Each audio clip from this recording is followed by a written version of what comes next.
Hello students, how are you? I hope all of you are fine. Student, today we are going to discuss a new topic, that is energy. That is energy.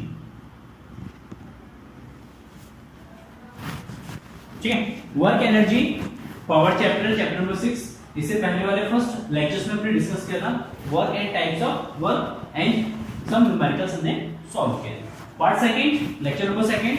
And आज हम discuss करेंगे energy, kinetic energy and work energy theorem and we solve some numericals. So now first of all, what is energy? Energy का means क्या है? Energy किस according to physics क्या है energy? जैसे मैं वीडियो शूट कर रहा हूं, मैं आपको टीच कर रहा हूं. मैं टीच इसलिए कर पा रहा हूं क्योंकि मेरे बॉडी में क्या है, एनर्जी है. या जैसे कोई भी सर्किट में, जैसे आपका फैन है, फैन वर्क कर रहा है, क्यों? क्योंकि उसमें एनर्जी सप्लाई कर रहे हैं. जब तक एनर्जी उसमें सप्लाई कर रहा है तब तक वो क्या कर रहा है, रोटेट कर रहा है, मींस वर्क कर रहा है. ऐसे ही किसी भी इंजन में जब हम फ्यूल्स डालते हैं तो हीट प्रोड्यूस होता है और उसी से क्या करता है, वो वर्क करता है, मतलब मूव करता है. जैसे व्हीकल्स में मोशन होता है तो उसके इसमें वो वर्क कर रहा है. तो उस वर्क को परफॉर्म करने के लिए कोई भी सिस्टम जब मूविंग स्टेट में है या ग्लो कर रहा है, जैसे आपका बल्ब है वो ग्लो कर रहा है, उसमें जब इलेक्ट्रिसिटी सप्लाई हो रहा है तभी वो क्या कर रहा है, ग्लो कर रहा है. तो वहां पे भी क्या है, एक फॉर्म ऑफ एनर्जी है. तो एनर्जीज मींस कि अगर किसी बॉडी के पास या किसी सिस्टम के पास अगर वर्क करने की एबिलिटी है या वर्क करने की कैपेसिटी है, उस वर्क करने की एबिलिटी या कैपेसिटी को हम क्या कहते हैं, एनर्जी कहते हैं. मतलब उसके पास जितना कैपेसिटी है या जितना एबिलिटी है वर्क करने की, इट मींस उसके पास उतना ज्यादा एनर्जी. तो energy is directly measured by work done by the system. System ने कितना वर्क किया है या सिस्टम कितना वर्क कर सकता है, वो वर्क का जो मेजरमेंट है वही हमारे क्या है, एनर्जी है. जैसे इलेक्ट्रिसिटी सप्लाई होता है फैन में, फैन रोटेट कर रहा है तो फैन क्या कर रहा है, यहाँ पे वर्क कर रहे हैं. कब तक वर्क कर सकता है, जब तक हम उसको एनर्जी सप्लाई करते रहेंगे. जब एनर्जी सप्लाई करना बंद कर देंगे तो क्या होगा, रुक जाएगा. ऐसे ही आपका कोई सेल है, सेल से अगर एक बल्ब को ग्लो करा रहे हैं, बल्ब जला रहे हैं, तो वो बल्ब तब तक ग्लो कर सकता है जब तक उस बैटरी के पास एनर्जी है. तो एनर्जी जब तक वो सप्लाई करेगा तो हमारा बल्ब क्या करेगा, ग्लो करेगा. आफ्टर दैट जैसे उसकी एनर्जी खत्म हो जाए, मतलब उसके पास वर्क करने की कैपेसिटी खत्म हो जाएगी, तो बल्ब जो है ग्लो करना बंद कर देगा. तो इस तरीके से बहुत सारे एग्जांपल्स हम लेते हैं. तो basically energy is defined as the ability of doing work और कैपेसिटी ऑफ डूइंग वर्क. ठीक, तो energy of a body define करते हैं. Energy of a body defined as energy of a body defined as the work done, defined as its capacity, defined as its capacity or ability,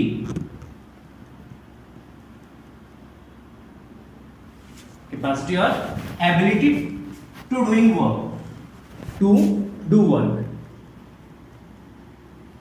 to do work. The energy of a body defined as its capacity or ability for doing work. ठीक है, तो energy जो है basically वो major किसके equal होता है, energy हमेशा मेजर किसके इक्वल होगा, वर्क के इक्वल होगा. किसके इक्वल होगा, वर्क. मतलब जितना वर्क कर सकते हैं या जितना वर्क किया जा रहा है वो वर्क की क्या है, एनर्जी है. So work is a scalar quantity, so energy is also a scalar quantity. ठीक है, इट इज और स्केलर क्वांटिटी, स्केलर क्वांटिटी. ठीक है. Second things, unit of work is, sorry, energy is joule. ठीक है, यूनिट क्या हमारा जूल है. एंड सीजीएस यूनिट जो है, सीजीएस यूनिट जो है अर्ग है. क्या होता है, CGS unit is erg. And 1 joule is equal to 10 to the power 7 erg. 1 joule is equal to 10 to the power 7 अर्ग. ठीक है, सिंपल सी बात अगर हम बात करते हैं, अगर एनर्जी के ऊपर हम यहाँ पे थोड़ा सा और डिटेल में स्टडी करें तो एनर्जी क्या होता है, एक सिस्टम से, जैसे एनर्जी कंजर्वेशन है, एनर्जी सिस्टम में क्या करता है, कंजर्व करता है. तो अगर हम देखें तो एनर्जी एक फॉर्म से दूसरे फॉर्म में क्या होता है, कन्वर्ट होता है, या एक ऑब्जेक्ट से दूसरे ऑब्जेक्ट में क्या होता है, कन्वर्ट होता है। तो बेसिकली पूरे यूनिवर्स में देखेंगे आप, जो भी एनर्जी है पूरे यूनिवर्स की, वो कंटीन्यूअसली क्या एक फॉर्म से दूसरे फॉर्म में कंटीन्यूअसली कन्वर्ट हुए।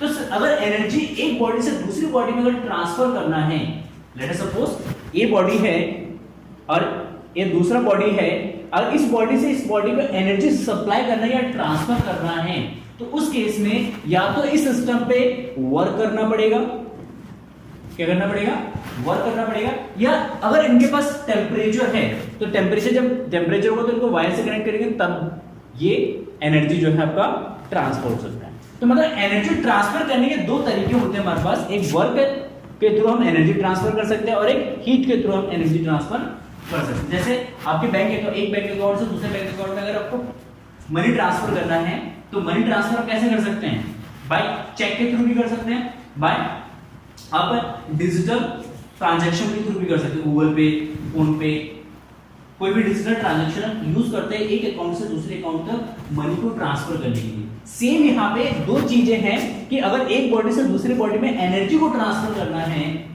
तो उस केस में हम या तो सिस्टम पे वर्क कर सकते हैं या हीट के थ्रू, अगर उसके पास टेम्परेचर है तो हीट के थ्रू हम क्या कर सकते हैं, एनर्जी को ट्रांसफर कर सकते हैं।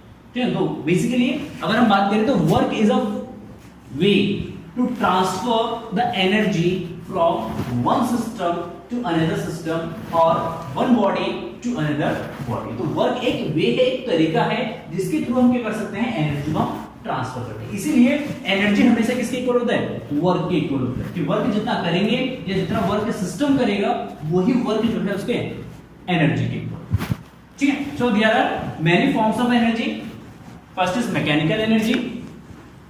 देखिए बहुत तरीके की एनर्जी है। First is mechanical energy. Mechanical energy है, इलेक्ट्रिकल एनर्जी है, ऑप्टिकल एनर्जी है, साउंड एनर्जी है, वेव एनर्जी है, ठीक है, एक्सेट्रा बहुत हीट एनर्जी है, थर्मल एनर्जी है, बहुत तरीके की एनर्जीज है। ठीक है, अलग अलग कैटेगरीज में अलग अलग तरीके की एनर्जीज के बारे में हम डिस्कस करते हैं। तो फर्स्ट ऑफ ऑल यहाँ पे हम डिस्कस करेंगे, today we are going to discuss the mechanical energy. Mechanical energy,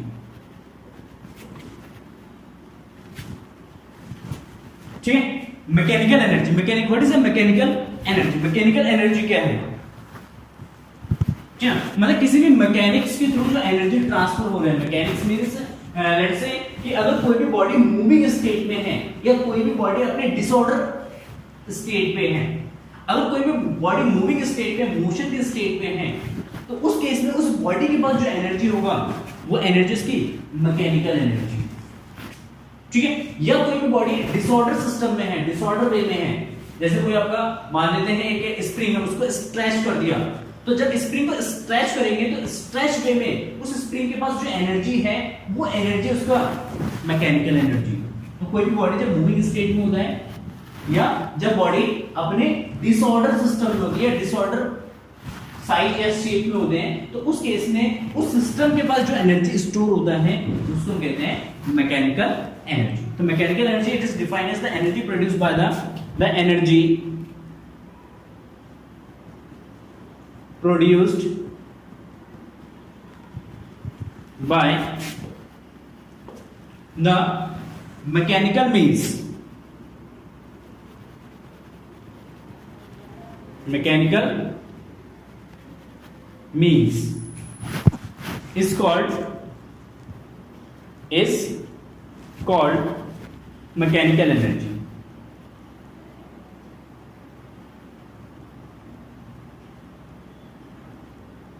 called mechanical energy, ठीक है। there are two types of mechanical energy। जो तो mechanical energy है, mechanical energy, these are two types of energy। first is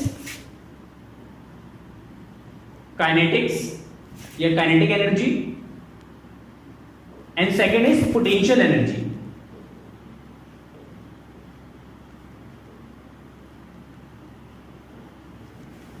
first is kinetic energy and second is potential energy. तो mechanical energy को two types में classify किया गया है, first kinetic energy and second is potential energy. Kinetic energy जब body किस में होता है, मोशन के स्टेट में होता है, तो मोशन के स्टेट में अपने साथ जो एनर्जी को वो पॉजेस करता है, उस एनर्जी को हम काइनेटिक एनर्जी कहते हैं। And potential energy means when a body are act या डिसऑर्डर सिस्टम, या कोई भी सिस्टम है या कोई भी बॉडी है, अगर वो डिसऑर्डर वे में है तो उसके पोजीशन या उसके कॉन्फ़िगरेशन के कारण, उसकी पोजीशन या उसके कॉन्फ़िगरेशन के कारण जो उस बॉडी के पास जो एनर्जी होता है वो उसका पोटेंशियल एनर्जी होता है। बेसिकली ये किसके कारण होता है, उसके पोजीशन के कारण और स्टेट के कारण, स्टेट ऑफ डिसऑर्डर के कारण, या तो उसके पोजीशन के कारण या उसके स्टेट के कारण या उसके शेप एंड साइज के कारण उसके पास जो एनर्जी है वो एनर्जी उसका पोटेंशियल एनर्जी होता है।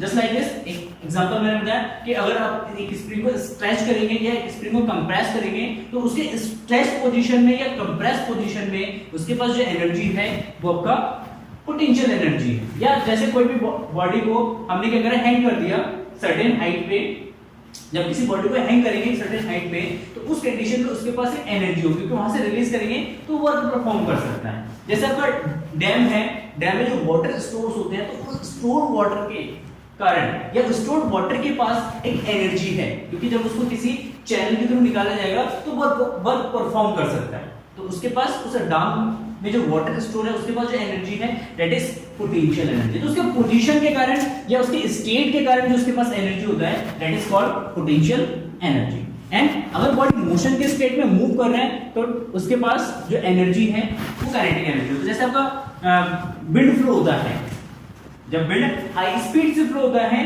तो किसी भी चीज को उड़ा सकता है, अपने साथ फ्लाई करा सकता है, या जब वो किसी टरबाइन के साथ जाकर टकराता है तो क्या करता है, टरबाइन को वो रोटेट करा सकता है, तो वो वर्क परफॉर्म कर सकता है। पर जब विंड हाई स्पीड से फ्लो होता है मतलब जब उसकी स्पीड के कारण उसके पास एक कैपेबिलिटी है कि वो टरबाइन को रोटेट करा सकता है, मींस वहां पे वर्क परफॉर्म कर सकता है। तो this types of energy is called kinetic energy. ठीक है, सुनो next topic is kinetic energy.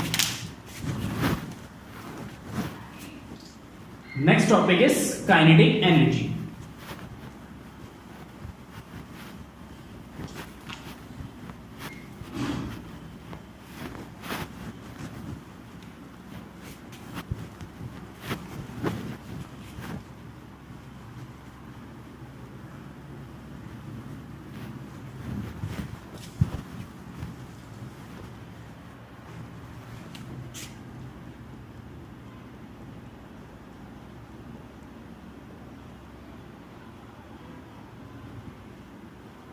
Kinetic energy, तो काइनेटिक एनर्जी किस स्टेट पे होगा, मोशन पे स्टेट पे होगा। तो energy possessed by a body by virtues of its motion is called kinetic energy.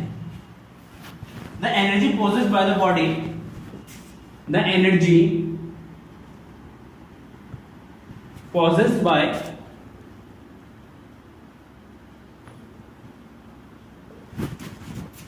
Body by virtue its motion is called kinetics energy। ठीक है, अगर कोई भी बॉडी मोशन स्टेट में है और उसके मोशन के कारण उसके पास जो एनर्जी है उस एनर्जी को हम क्या करें, काइनेटिक एनर्जी कहते हैं।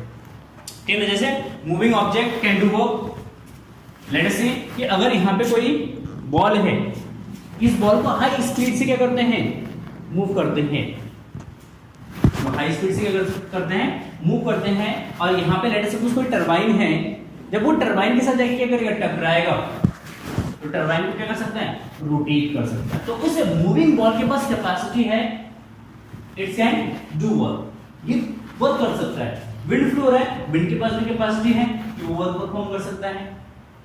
ठीक है, या जैसे कोई व्हीकल्स है, मूव कर रहा है, वो जाके किसी के साथ कोलाइड करता है तो वहां पे वो वर्क परफॉर्म कर सकता है। या जब मूव कर रहा है, तो मूव जब कर रहा है तो इट मींस मूव कर रहा है, तो उसके पास भी क्या है, वर्क करने की कैपेबिलिटी है। तो जब कोई बॉडी मोशन के स्टेट में होता, मूव करता है, मोशन के स्टेट में, चाहे वो यूनिफॉर्म मोशन या एक्सेलरेट मोशन है, दोनों के केस में वो क्या कर सकता है, वर्क कर सकता है। और इसी एनर्जी को हम क्या कहेंगे, काइनेटिक एनर्जी। ठीक है,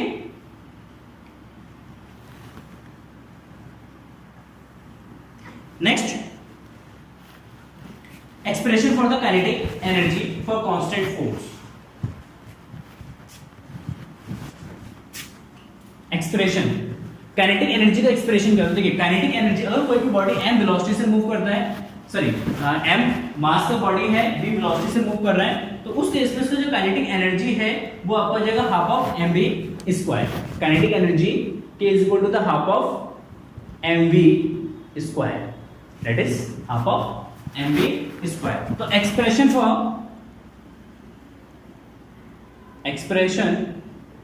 फॉर काइनेटिक एनर्जी, देखिए expression for kinetic energy, let us suppose कि कोई भी बॉडी है, इनिशियली रेस्ट पे है, उस पे एक फोर्स अप्लाई करते हैं। लेट अस सपोज कि एक बॉडी है, मास m, इनिशियली ये रेस्ट पर है। जब इस बॉडी पे एक फोर्स अप्लाई करते हैं तो बॉडी ए पोजीशन से कहां जाता है? बी पोजीशन पे। बॉडी ए पोजीशन से कहां पे आता है? बी पोजीशन पे। Late us suppose s displacement होता है, इसमें कितना डिस्प्लेसमेंट हो रहा है? s displacement, and after t time बाद इसकी वेलोसिटी लेट अस सपोज कितना जाता है? v हो जाता है। तो v is the final velocity and initial velocity is 0 and displacement is s and mass of body is m। तो इस केस में जब इसमें हम फोर्स अप्लाई करेंगे तो फोर्स अप्लाई करने से क्या होगा? इसमें एक्सेलरेशन क्रिएट होगा। फोर्स के कारण क्या क्रिएट होगा? एक्सेलरेशन क्रिएट होगा। और इस सिचुएशन में जब बॉडी v वेलोसिटी से, यूनिफॉर्म वेलोसिटी से जब ये मूव करेगा तो उस केस में इसका काइनेटिक एनर्जी का फॉर्मूला क्या होगा? So now from first third equation of motion, from third equation of motion, from third equation of motion, third equation of motion अगर यूज करते हैं तो according to third equation of motion we know that v square is equal to u square minus plus 2as। v square is equal to u square plus 2as, clear?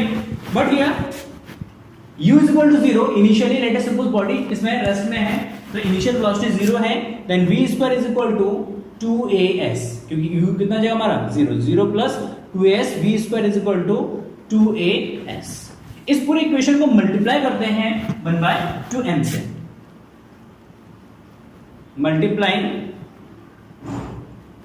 by half of m in both side,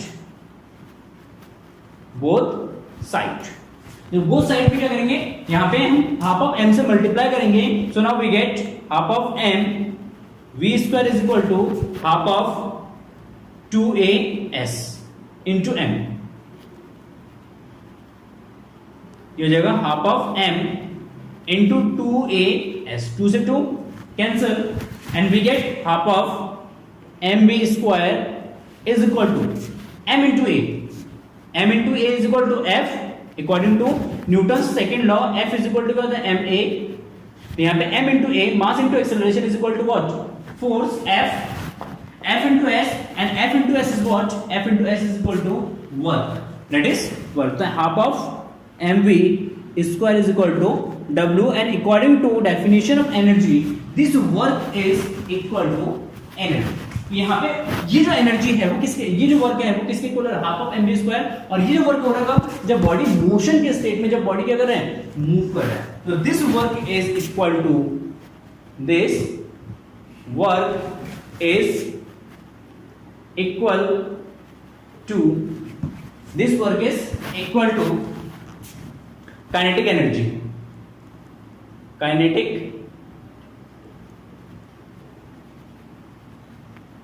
energy, this work is equal to kinetic energy of the object, of moving object,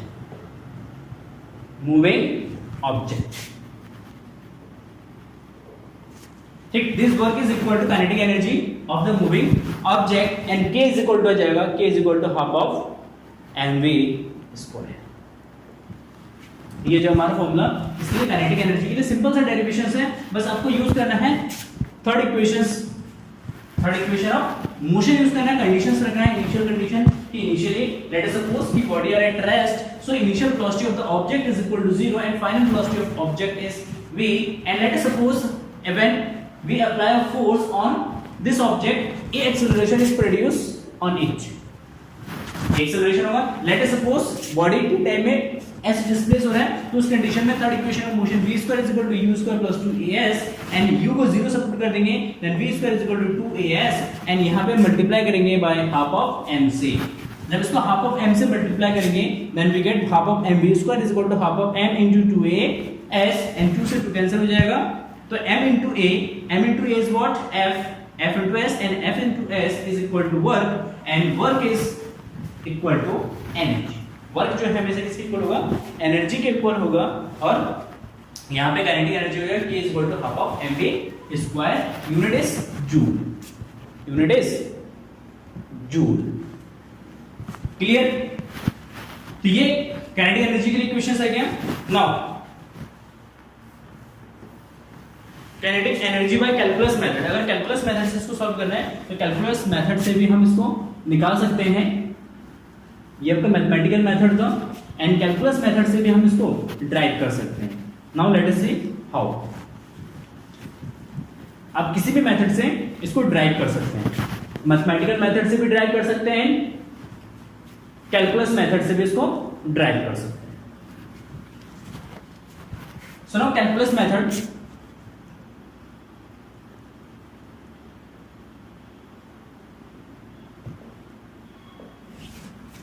calculus method में late us suppose कि एक body पे एक force apply करते हैं and किसी body पे एक फोर्स अप्लाई करने से उसमें डिस्प्लेसमेंट होता है ds. Like a force F is applied on a body of mass m and it produces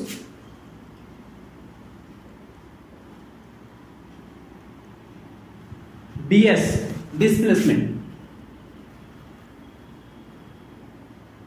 Then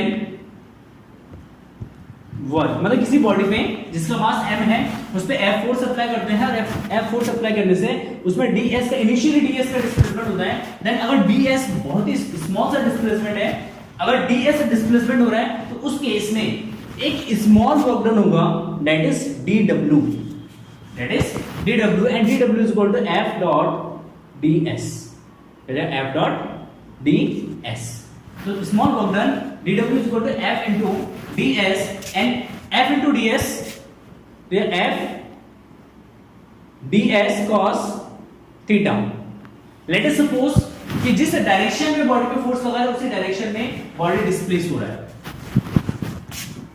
ये बॉडी है, इस डायरेक्शन में फोर्स लगाया और इसी डायरेक्शन में बॉडी क्या हो रहा है? डिस्प्लेस हो रहा है. Then angle between force and displacement is equal to 0. तो लेट कर लेते हैं, let theta is equal to 0 degree.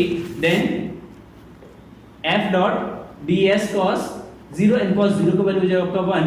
तो f ds. तो dw इज इक्वल टू जाएगा f into ds. Clear? This is a small work done which is done by the force. So now according to the Newton second law, according to Newton's second law, according to Newton's second law, अगर Newton के second law को recall करते हैं then according to Newton second law we know that F is equal to ma and a is equal to dv upon dt. Acceleration is equal to rate of change in velocity that is dv upon dt. तो a की जगह dv upon dt use करेंगे और ये जो value है इसको substitute कर देते हैं in this equation. dw is equal to m dv upon dt into ds. So now m dv into ds upon dt. dt को ds के डिवाइड में ले लेते हैं and ds upon dt is what? It is this rate of change in displacement and rate of change in displacement is called velocity. Then that is m into dv. So dw is equal to dv. So now net force या net work done. Net work done. क्या net work done calculate करने के लिए क्या करेंगे? इसको integrate करेंगे with limit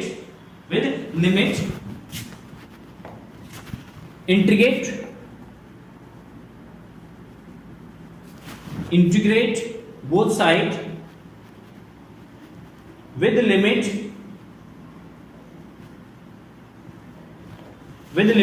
u is equal to 0 to v is equal to v। मतलब लेट अस सपोज कि इनिशियल वेलोसिटी 0 है एंड फाइनल वेलोसिटी कितना v है, तो 0 से v के बीच में क्या करेंगे, उसको इंटीग्रेट करेंगे। So now we get integration of dw is equal to integration of mv dv, that is 0 to u, 0 to u, and integration of dw is equal to w, that is network, and that is m is constant and v की power 1। देखिए integration में formula होता है x की power n dx is equal to x की power n plus 1 divided by n plus 1, x की power n plus 1 divided by n plus 1। ये differentiation का फॉर्मूला करेंगे, यहाँ पे v की पावर 1 है, देन v की power 1 plus 1 divided by 1 plus 1, value of n is equal to 1, ठीक। और limit v to 0, this is v। So now w is equal to m 1 plus 1 2, तो m by 2 v square v to 0, तो या m by 2 v square minus 0 का square, then w is equal to half of m v square, half of m v square, and this work is equal to kinetic energy, तो k is equal to w is equal to half of mv square।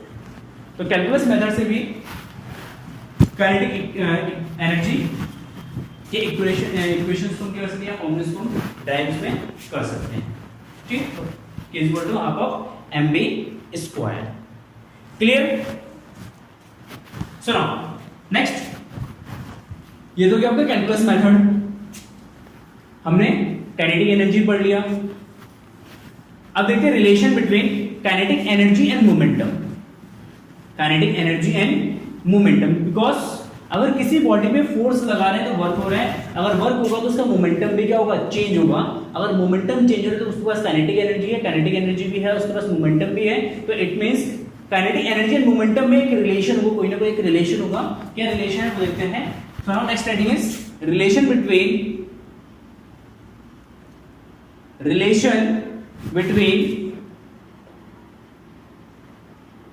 Kinetic energy and momentum, relation between kinetic energy and momentum, momentum and kinetic energy में क्या relation है वो देखते हैं। So now let us see, we know that, छोटा सा relation, छोटा सा मतलब डेरिवेशन है। We know that kinetic energy k is equal to half of mv square and momentum p is equal to mv, momentum p is equal to mv। so now v calculate करते हैं, यहां से v is equal to p by m, substitute this values in equation first, then we get k is equal to half of m into p square by m square, m से m cancel, देखिए v का value रखेंगे यहाँ पे, तो square है v का, then p square by m square, p square by m square, m से m cancel, then we get half of p square by m, then p square is equal to what, 2km, then p is equal to root of 2km। this is the relation between kinetic energy and momentum of a moving body, क्योंकि body motion के state में है, अब उसके पास momentum भी है और उसके पास काइनेटिक एनर्जी भी है, and kinetic energy and momentum भी रिलेशन हो जाएगा p is equal to root of 2km। clear? so now next and most important theorem, that is work energy theorem, work energy theorem, it is a universal theorem, work energy theorem।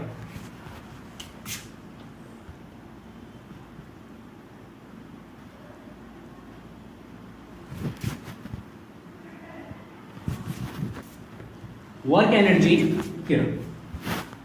so now work energy theorem, what is the work energy theorem? देखिए work energy theorem मतलब ये एक ऐसा theorem है जो energy and work को relate कर रहा है, इसको एनर्जी एंड वर्क को रिलेट कर रहा है। तो इट मींस अगर जब भी किसी बॉडी पे हम क्या करते हैं, फोर्स अप्लाई करते हैं, लेट अस सपोज ये ए पोजीशन पे है, इस बॉडी पे हमने फोर्स अप्लाई किया, that is F। Mass of body is m। जब इसमें फोर्स अप्लाई करेंगे its velocity will be change and body अपना पोजीशन चेंज कर, लेट सपोज ए से वो कहां पे आ जाता है, लेट सपोज वो बी पोजीशन पे पहुंचता है, इस पोजीशन पे बी पोजीशन पे कितना डिस्प्लेस हुआ, let suppose S displacement is occurred, S displacement हुआ बॉडी में। अच्छा, जब बॉडी पे फोर्स लगा रहे हैं डिस्प्लेसमेंट हो रहा है, इट मींस बॉडी वर्क कर रहा है, या बॉडी पे हम क्या कर रहे हैं, वर्क कर रहे हैं, तो work done, work is done. So now next, अगर इस बॉडी पे फोर्स अप्लाई करते हैं तो इस फोर्स अप्लाई करने से उसमें क्या होगा, एक एक्सेलरेशन प्रोड्यूस होगा। जब एक्सेलरेशन प्रोड्यूस होगा तो एक्सेलरेशन के कारण उसकी जो वेलोसिटी है वो चेंज होगा। जब वेलोसिटी चेंज होगा, and we know that velocity depend करता है किस पे, या सॉरी काइनेटिक एनर्जी डिपेंड करता है किस पे, वेलोसिटी पे। अगर वेलोसिटी चेंज होगा तो उस केस में से काइनेटिक एनर्जी भी चेंज होगा। तो यहां पे एक ही साथ इसे पूरे सिस्टम में क्या कंसीडर करें, क्या देख रहे हैं कि इस सिस्टम पे जब हम फोर्स अप्लाई करते हैं तो सिस्टम वर्क करता है, या सिस्टम पे वर्क करते हैं, और सिस्टम पे जब वर्क करते हैं तो उस वर्क के कारण उसमें क्या हो रहा है, उसे काइनेटिक एनर्जी में चेंज हो रहा है, काइनेटिक एनर्जी में चेंज हो रहा है। Late us suppose next examples, late us suppose कि कोई भी बॉडी एक यूनिफॉर्म मोशन से मूव कर रहा है। जब ये यूनिफॉर्म मोशन से मूव करेगा then force is equal to 0। अगर फोर्स 0 है तो वर्क डन कितना होगा, 0, वर्क डन 0 है। सेकंड चीज, बॉडी का वेलोसिटी जो है कांस्टेंट है, if velocity is constant than half of mv square is constant, तो ये हमारा क्या है, कांस्टेंट है। इट मींस हमने ये ऑब्जर्व किया कि अगर वर्क डन 0 है तो काइनेटिक एनर्जी कांस्टेंट है, इट मींस काइनेटिक एनर्जी में जो चेंज है वो आपका कितना है, 0। तो it means work and kinetic energy एक दूसरे से क्या कर रहे हैं, रिलेट कर रहे हैं। और रिलेशन क्या है कि जब हम किसी सिस्टम पे वर्क कर रहे हैं या किसी सिस्टम पे वर्क किया जाता है या सिस्टम खुद वर्क करता है, तो उस केस में work done is always equal to change in kinetic energy. जब भी सिस्टम पे वर्क करेंगे, सिस्टम वर्क करेगा, दो अलग अलग प्रोसेस है कि सिस्टम पे वर्क कर रहे हैं या सिस्टम खुद वर्क कर रहा है, दोनों ही प्रोसेस में जितना वर्क डन करेगा या जितना वर्क डन किया जाएगा वो वर्क डन हमेशा किसके इक्वल होगा, काइनेटिक एनर्जी में जितना चेंज हो रहा है उस चेंज के इक्वल होगा। ऑब्वियसली बात है कि हम सिस्टम पे जब वर्क करते हैं तो सिस्टम की एनर्जी बढ़ती है, and we know that energy is always equal to work. तो जितना हम वर्क करेंगे एनर्जी उतना चेंज होगा। अगर वर्क ज्यादा करेंगे एनर्जी ज्यादा चेंज होगा, वर्क कम करेंगे तो एनर्जी कम चेंज होगा, because energy is always equal to work. When work is done then energy will be change, चाहे वो आपका काइनेटिक एनर्जी हो, चाहे पोटेंशियल एनर्जी हो, किसी भी तरीके का एनर्जी हो, जब भी वर्क होगा वर्क हमेशा क्या करेगा, एनर्जी को चेंज करेगा। तो वर्क डन हमेशा किसके इक्वल होगा, एनर्जी में चेंज के इक्वल होगा। And this theorem is based on work energy theorem. ये सब थ्योरम को ही हम क्या कहते हैं, work energy theorem, because work is always equal to change in energy. ठीक है, work is always equal to change in energy, मतलब चेंज, जितना चेंज होगा एनर्जी में उतना ही वर्क होगा, जितना चेंज होगा एनर्जी में उतना ही वर्क होगा। अगर एनर्जी में चेंज नहीं हो रहा है तो इट मींस वर्क नहीं होगा, या किसी सिस्टम पे अगर वर्क नहीं कर रहा है या सिस्टम खुद वर्क नहीं कर रहा है तो उस केस में उसका एनर्जी चेंज नहीं होगा। ठीक है, तो एनर्जी में चेंज हमेशा किसके equal, work equal. So now statement is it's states that the work done by the net force, it's states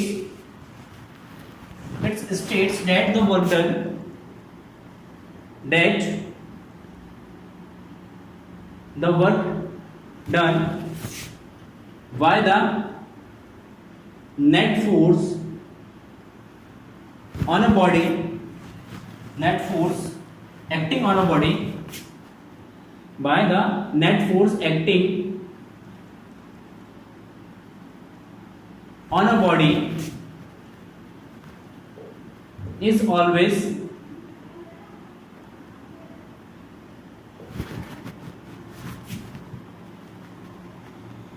equal to is always equal to change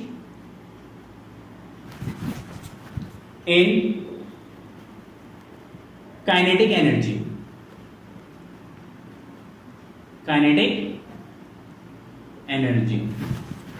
It states that the work done by the net force acting on a body is always equal to change in kinetic energy और bracket में लिख देता हूं और other energy.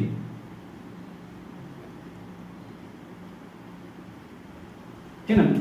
हमेशा ऐसा जरूरी है कि हमेशा काइनेटिक एनर्जी ही चेंज होगा. कभी कभी सिस्टम के दूसरे एनर्जीज भी चेंज हो जाते हैं, तो उस केस में वो चेंज ऑफ एनर्जी जो है वो किसके इक्वल होगा, वर्क के इक्वल होगा. सो हम mathematical terms of this equation is W is equal to delta K. Mathematical equations. It means W is equal to Kf minus Ki. Kf means final kinetic energy and Ki means initial kinetic energy, and that is always equal to half of m v square minus half of m u square. Is it clear? Half of m v square minus half of m u square. u square. ठीक है. तो देखिए इसको proof करते हैं. Proof ठीक है, तो इसको प्रूफ करते हैं. तो प्रूफ करना सिंपल है. लेट अस से कि हमारे पास कोई एक बॉडी है जिसकी इनिशियल वेलोसिटी u है एंड उस पे फोर्स अप्लाई करते हैं, मास m है. बॉडी का मूवमेंट बॉडी की जो वेलोसिटी है, वेलोसिटी चेंज होगा. जब बॉडी की वेलोसिटी चेंज होगा तो उसकी काइनेटिक एनर्जी भी चेंज होगा. तो now let us suppose like mass of body is m, initial velocity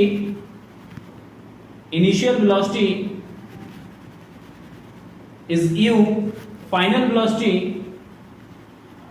of a body that is v, and acceleration is equal to e, and displacement is s. Force F and displacement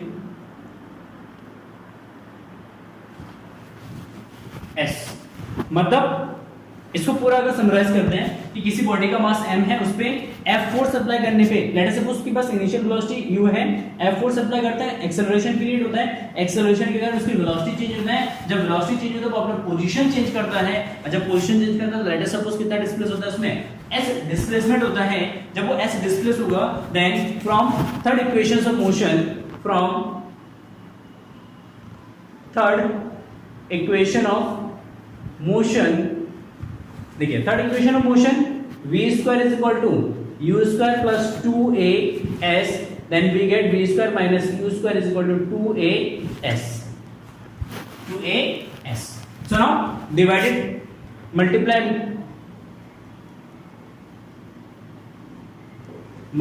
by half of m in both side.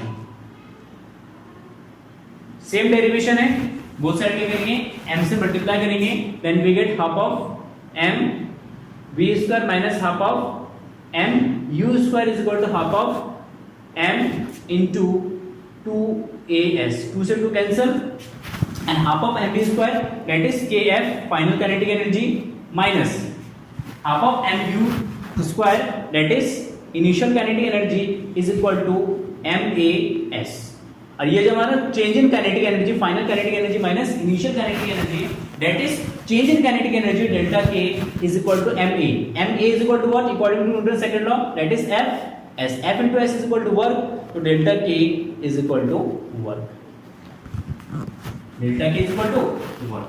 तो it means जो work done है वो work done किसके equal है, change in kinetic energy के equal है. And this theorem is called as या known as work energy theorem.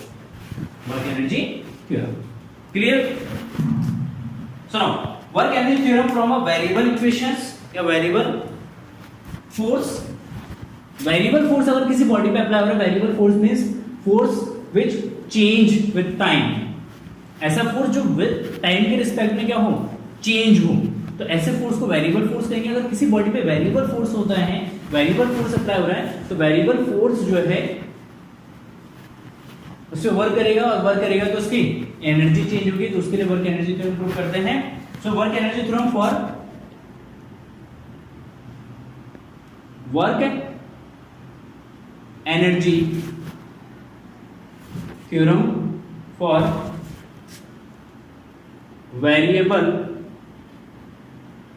Force, work energy theorem for variable force.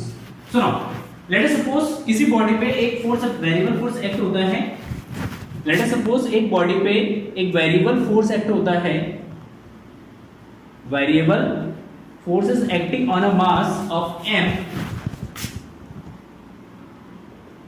किसी भी एक मास m पे एक वेरिएबल फोर्स अप्लाई होता है F and it produce a displacement d as in the direction of force, in the direction of force.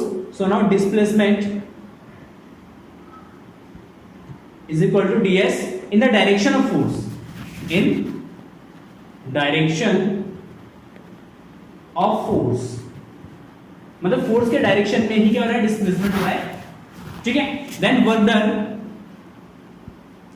Work done to move the object at ds displacement, that is small work done, क्योंकि ds displace करेंगे तो work done भी कितना होगा, small होगा, that is dw, and dw is equal to f dot ds, f dot ds। So now f dot ds fs cos theta, fs cos theta, theta is equal to 0 क्योंकि force and displacement same direction में है, तो theta हमारा 0 हो जाएगा, तो f dot ds, f dot ds that is equal to dw, इसके इक्वल है dw के इक्वल। So now net work done, net work done, इसके लिए हम इंटीग्रेट करेंगे, integrate both side with limit,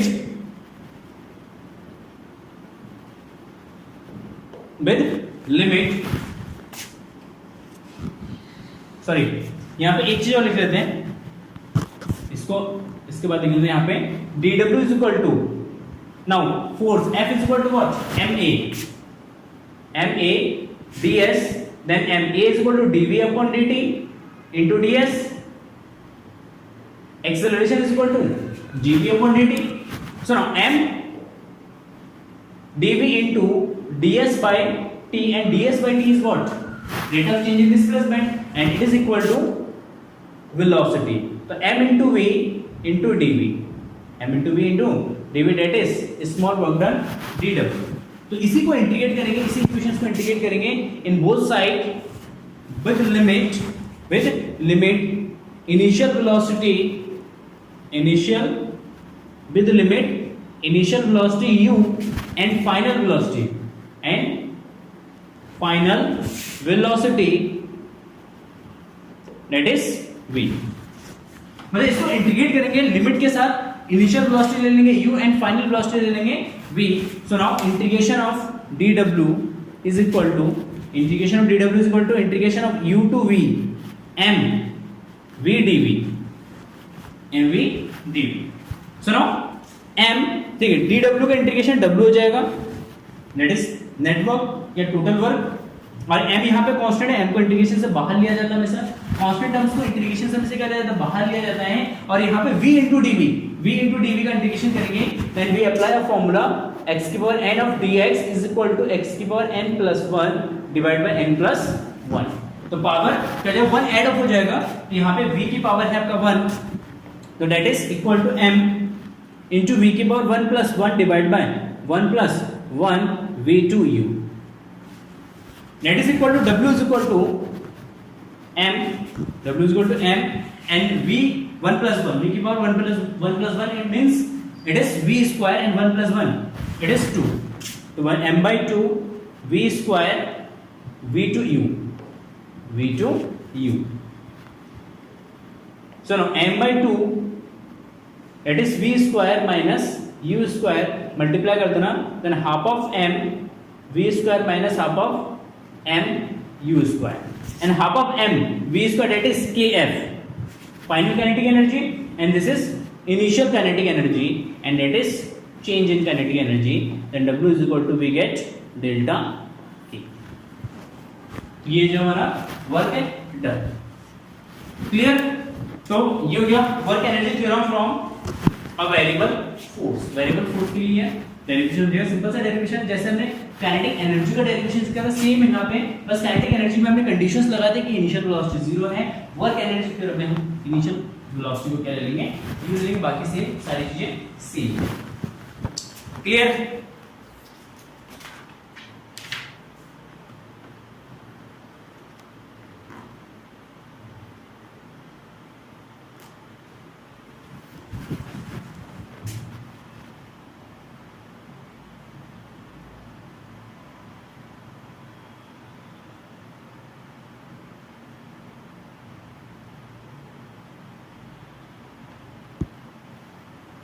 सुनो, लेट्स सी सम न्यूमेरिकल्स। देखिए काइनेटिक एनर्जी की अकॉर्डिंग अगर काइनेटिक एनर्जी इंक्रीज हो रहा है, काइनेटिक एनर्जी आपका क्या हो रहा है, इंक्रीज हो रहा है, तो it means work done is positive.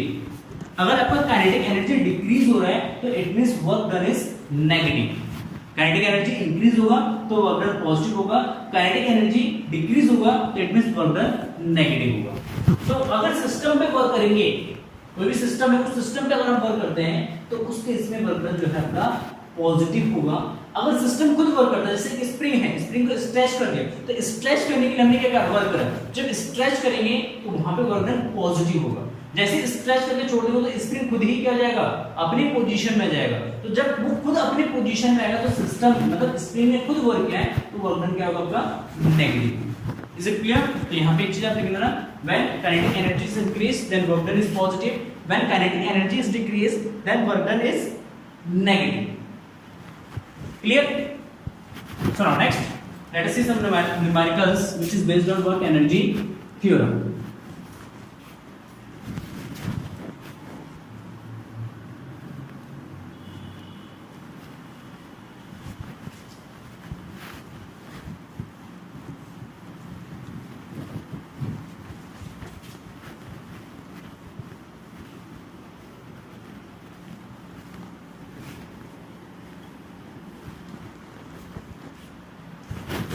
Now first question is, a body of mass 4 kg initially at rest is subjected to a force 16 Newton.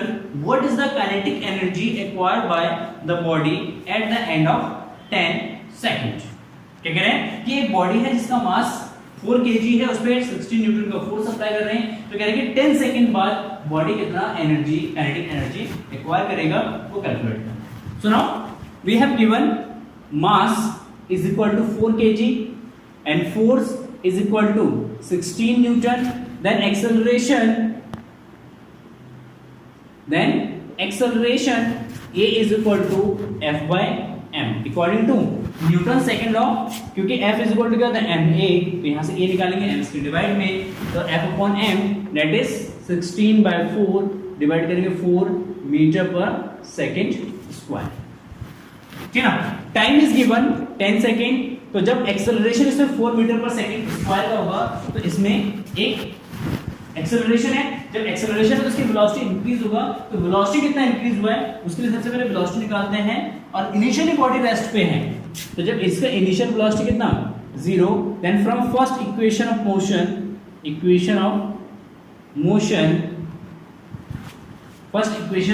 Motion we get that v is equal to u plus at.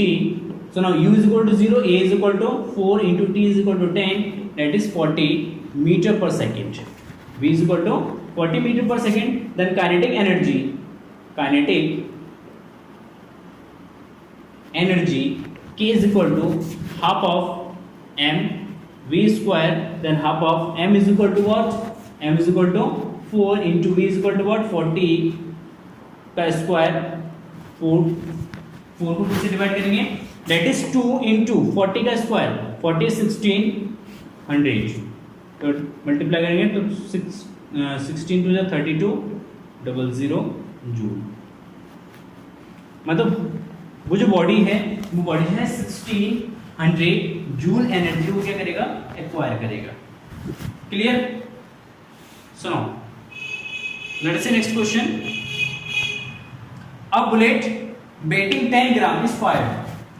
A bullet weighing 10 gram is weighing 10 gram is fired from a velocity of 800 meter per second after passing through a mud ball 1 meter thick. Its velocity decreased to 100 meter per second. Its velocity decreased to 100 meter per second. Find the average resistance offered by the mud ball. मतलब उस mud ball ने कितना resistance offer किया है वो calculate करना है. तो resistance offer करने का मतलब है resistive force कैलकुलेट करना है. क्या कैलकुलेट करना है? resistive force F is equal to calculate करना है. ठीक है. So now initial velocity is given as 800 meter per second. Mass of bullet that is equal to 10 gram. 10 gram. So 10 into 10 to the power minus 3 is equal to 10 to the minus 2 kg. So kg में convert कर लेंगे. And final velocity कह रहे हैं final velocity जो है 100 meter per second decrease हो रहा है. Then final velocity v is equal to 800 minus 100 is equal to 700 meter per second. Final velocity कितना जाएगा? 700 meter per second. तो जो एक मिनट. क्या कह रहे हैं? After passing through a mud ball मतलब एक मिट्टी की दीवार में धंसता है. Its velocity decreases to मतलब decreases to दे देता है. Decreases to that is 100 meter per second. Decrease मतलब 100 meter per second तक velocity क्या होता है? Decrease होता है. Resistive force कैलकुलेट करना है. And अगर resistive force कैलकुलेट करना है यहाँ पे कितना मीटर तक धंसता है? That is given as 1 meter. मतलब इस पर displacement is equal to 1 meter. 1 meter. So now according to work energy theorem, work is equal to delta K and work is equal to F dot S is equal to delta K is equal to half of m v square minus half of m u square. So now F dot S is equal to 1 is equal to half of m common आएगा v square minus u square then half of m is equal to 10 to the power minus 2 10 to the power minus 2 into v is equal to 100 का square minus 800 का square. So now we get that 1 by 2 into 10 to the power minus 200 का square that is 140 minus 64 के बाद 40.